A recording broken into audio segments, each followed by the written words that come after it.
Fun. This stuff will not come off easy. Gotta get off though. If I want my caulk to bond good, then I'm going to have to get that stuff off of there. Otherwise it'll just keep cracking and letting water through.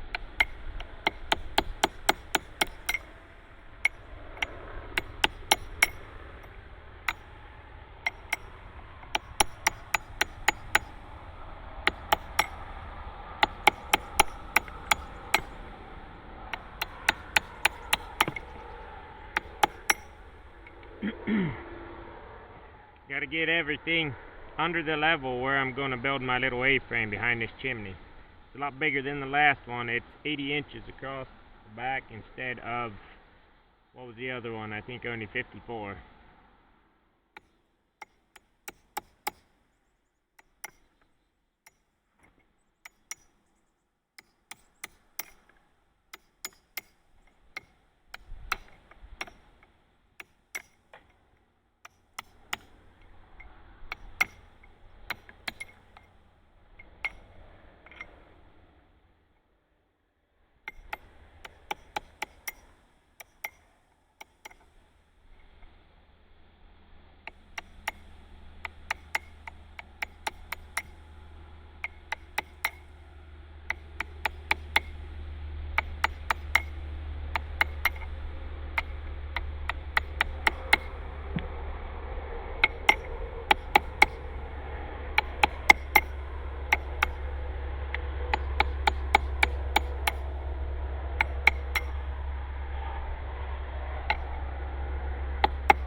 Don't have to have it perfect. Got to have it better than before, and it don't take much to do that, but I still like to try and do a good job and have it look good, even though it's on the back of the chimney and nobody's going to see it. We want it to work good.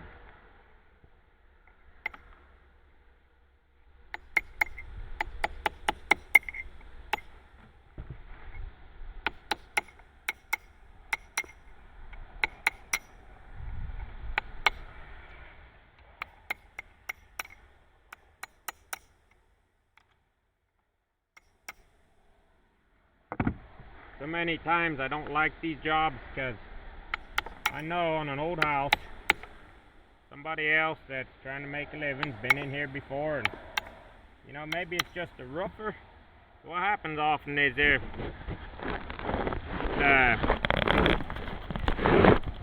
sometimes whoever's doing the work's a little too specialized. Now I can't fix this thing. Doggone it. This person's a little too specialized, and he didn't build the house, so then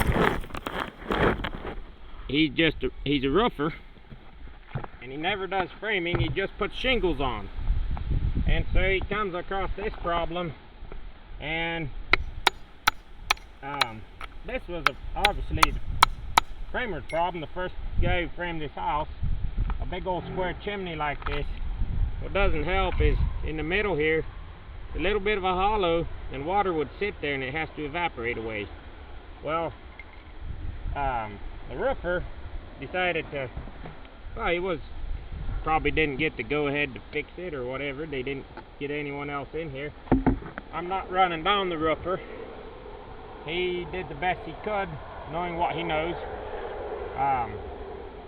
So he just added extra layers of tar paper, which, when you got water coming in, 4 layers of tar paper is worse than 1, because it traps more moisture and doesn't let it out, doesn't let it dry off ever. So then you got moisture just sitting in there forever. So if you can't get the water from going in, 1 layer of paper is going to be better than 5, because it can actually dry out then. So now I know when I have a project like this, there's going to be so many unseen things I can't quote it right, and I don't like working by the hour. I like working on jobs where I can get my price and get it done, and I make more money that way, but that's all right. sometimes I gotta do jobs like this. Help people out. Not all about all the money all the time. That's gonna need a lot of caulk. I took out a big old chunk of concrete, and see, I can do a good job here, but this mortar is old. Boy, you start tearing into this mortar, you're gonna be having a major overhaul, and I'm not a mason. I'm gonna do the best I can do, and I will patch the mortar here and there, but in the end, I can keep less water from getting against this thing, and I can do my best to seal it. And I'm going to try not to get into where there has to be a lot of mortar patching. They got caulk that's made for patching mortar. Looks like mortar, stays rubberized. Loose rock. Either way, if I build an A-frame coming into here like this, where the water can shed two ways, it's going to be better, even if there's a little bit of water seeping in through the bad masonry, because it's not going to be the full volume from the roof above me coming down into the chimney and just sitting against the back of the chimney. At least the water coming down will just be running down the rock.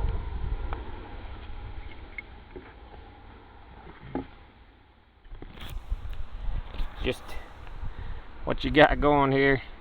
I had to replace Buddy a little rafter beside each rafter, and then I'm gonna have to sheet this. I don't have the sheeting here today, so we're gonna have to, I'd love to redo the whole roof, but that's not in the budget, so we're gonna have to fit the old roofing under the new roofing under the old roofing until they can afford to do a roof. Try to keep that as minimal as possible, and they're gonna have to use some caulk.